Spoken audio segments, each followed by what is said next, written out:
وہ دور دیکھا ہوگا جب میزبانی گھر والے کرتے تھے۔ مہمان اگر میرے ہیں تو میزبان ہم ہوں گے، بھاڑے پر کرائے پر میزبان نہیں لائے جاتے تھے، الگ سے ہوسٹ نہیں لائے جاتے تھے کہ وہ مہمان نوازی کریں گے، وہ کھلائیں گے۔ ہاں یہ ضرور ہوتا تھا کہ جو ہمارے رشتہ دار ہیں، پڑوسی ہیں، وہ ہمارے اس کام میں ساتھ دیا کرتے تھے، اور اس طرح سے ہم اپنے مہمان کی مہمان نوازی خود سے کرتے تھے۔ لیکن اب تو کھلانے والے کا الگ ایک شعبہ باضابطے بن گیا، اور وہ کھانا کھلاتے ہیں اور گھر والے کوئی اور کام میں مصروف رہتے ہیں، مشغول رہتے ہیں۔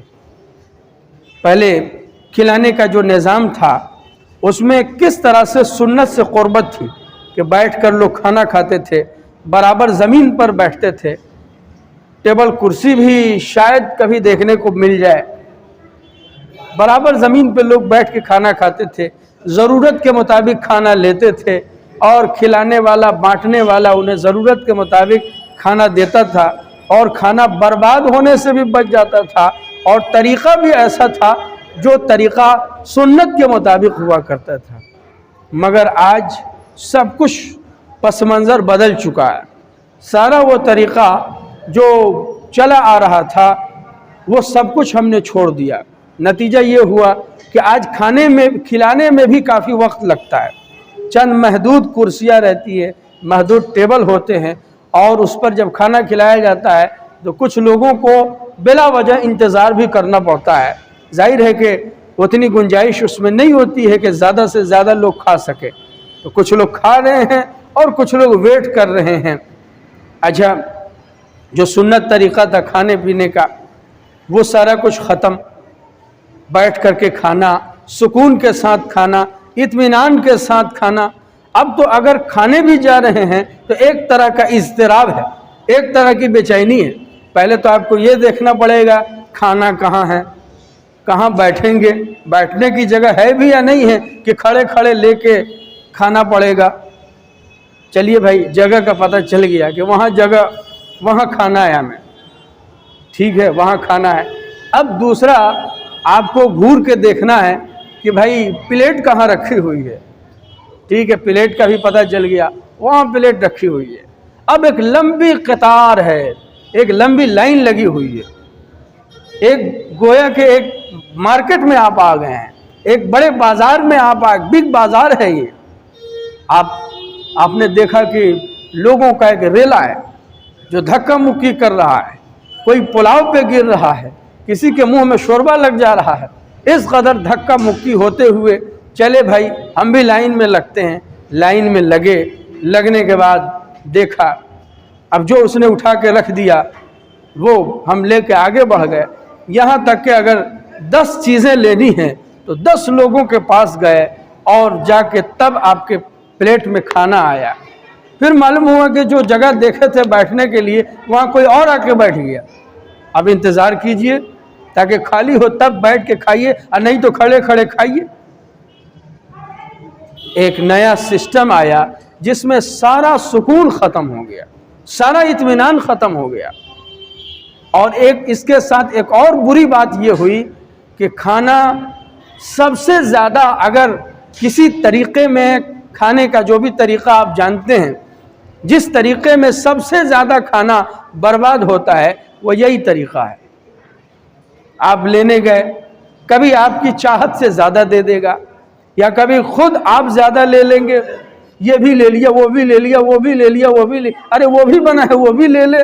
10 طرح کی چیزیں آپ نے لے لی، اب کھانے بیٹھے 3-4 طرح کی چیزیں کھائی، 5 طرح کی چیزیں کھائی، طبیعت بھر گئی، اب طبیعت نہیں کر رہی ہے کھانے کے لیے، کیا کریں گے؟ دوسرے کو آپ دے نہیں سکیں گے، دوسرا لے گا بھی نہیں، پھینک بھی نہیں سکتے، کیا کریں گے؟ نتیجے میں آپ اسی پلیٹ میں چھوڑ دیں گے، آئے گا اٹھانے والا لے کے آئے گا۔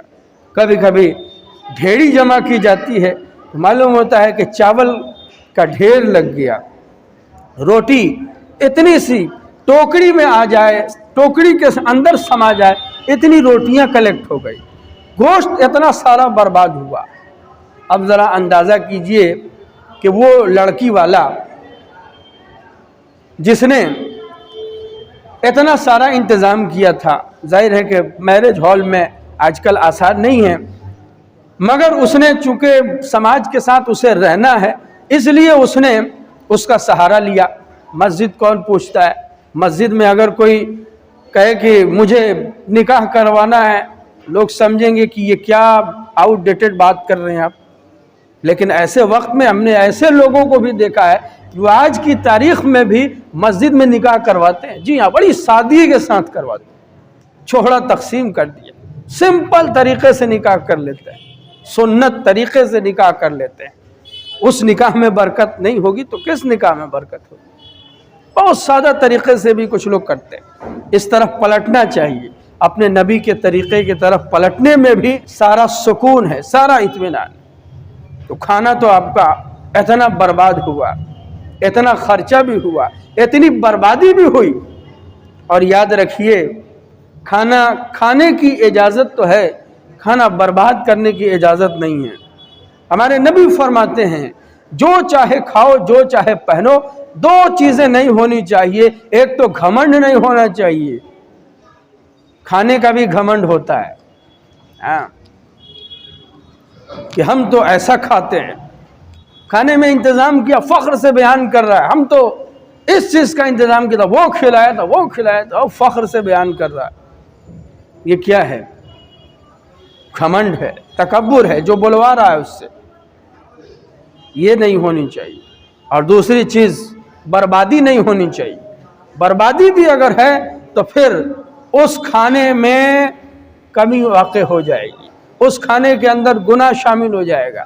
کھانا تو آپ نے کھایا ٹھیک، لیکن برباد کیا اس کا گناہ یہ آپ کو برداشت کرنا پڑے گا، آپ کے سر پر آئے گا، آپ کے ذمے میں اس کا گناہ آئے گا، کیونکہ کھانا آپ نے برباد کیا. تو کھانے کی بربادی بھی ہوئی، پیسہ بھی بے تحاشا خرچہ ہوا. خدا نہ خواستہ اگر کچھ کمی ہو گئی تو لان تان، گالی گلوچ، برا بھلا، غصہ، سب کچھ آپ ہی کو جھیلنا پڑا. یہ سب کیوں ہوا؟ یہ سب اسی لیے ہوا کہ آپ نے جس نبی کا کلمہ پڑھا، کلمہ تو پڑھا مگر اس طریقے میں ان کا طریقہ چھوڑ دیا. جس طریقے سے آپ نے یہ کہہ کے کارڈ چھپواتے ہیں، کیا لکھا؟ ان نکاح من سنت. حضور کا فرمان لکھا جاتا ہے ان نکاح من سنتی، یعنی یہ بتایا جاتا ہے کہ نکاح نبی کریم صلی اللہ علیہ وآلہ وسلم کی سنت ہے. اور جیسے ہی آپ نے یہ بتایا، یہ لکھا، گویا آپ یہ کہنا چاہتے ہیں کہ یہ سنت ہے، اس کی ادائیگی بھی سنت کے مطابق ہوگی. یہ آپ لکھ کر کے میسج دینا چاہ رہے تھے، اپنی باتوں سے یہ کہنا چاہ رہے تھے. لیکن جب آپ عملی طور پر آئے کرنے، تب کیا ہوا؟ سارا ختم کر دیا آپ نے. کہاں گئی سنت؟ سب کچھ بھول گئے اور بالکل مالداروں اور دنیا داروں کا طریقہ آپ نے اپنے لیے اختیار کیا. کسی شاعر نے کہا تھا طریقہ مصطفیٰ کو چھوڑنا ہے وجہ بربادی، اسی سے قوم دنیا میں ہوئی بے اقتدار اپنی. جب ہم اپنے نبی کے طریقے پر تھے تب ہم اقتدار کے مالک تھے، صاحب اقتدار تھے، دنیا کے حاکم تھے، دنیا ہمارے ماتحت تھی. لیکن جب ہم نے اپنے نبی کو اپنا قبلہ بنانا چھوڑ دیا، اپنے نبی کی طرف کاموں میں اپنا رخ کرنا چھوڑ دیا، اور رخ کن کی طرف کر لیا؟ مالداروں کی طرف کر دیا، دولت مندوں کی طرف کر لیا، ثروت مندوں کی طرف کر لیا، راجاؤں کی طرف کر لیا، منتریوں اور وزیروں کی طرف کر لیا. نتیجہ یہ ہوا کہ ہمارا اپنا وجود ختم ہو گیا، اقتدار ہاتھ سے نکل گیا، ہماری پہچان دھیرے دھیرے ختم ہونے لگی. اور آج دیکھیے کہ بڑی مشکل سے کوئی دین کا کام خالص طریقے پر ہو پاتا ہے.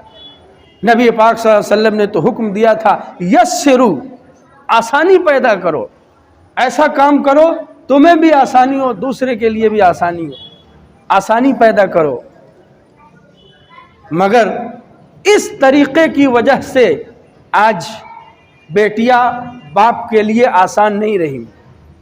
آج اگر کوئی بیٹیوں کے بارے میں، ایک تو مسلمان ہونے کی حیثیت سے وہ سوچ نہیں سکتا، اسے اس بات کی اجازت نہیں ہے کہ وہ اس کے بارے میں بوجھ سمجھے یا کچھ سمجھے.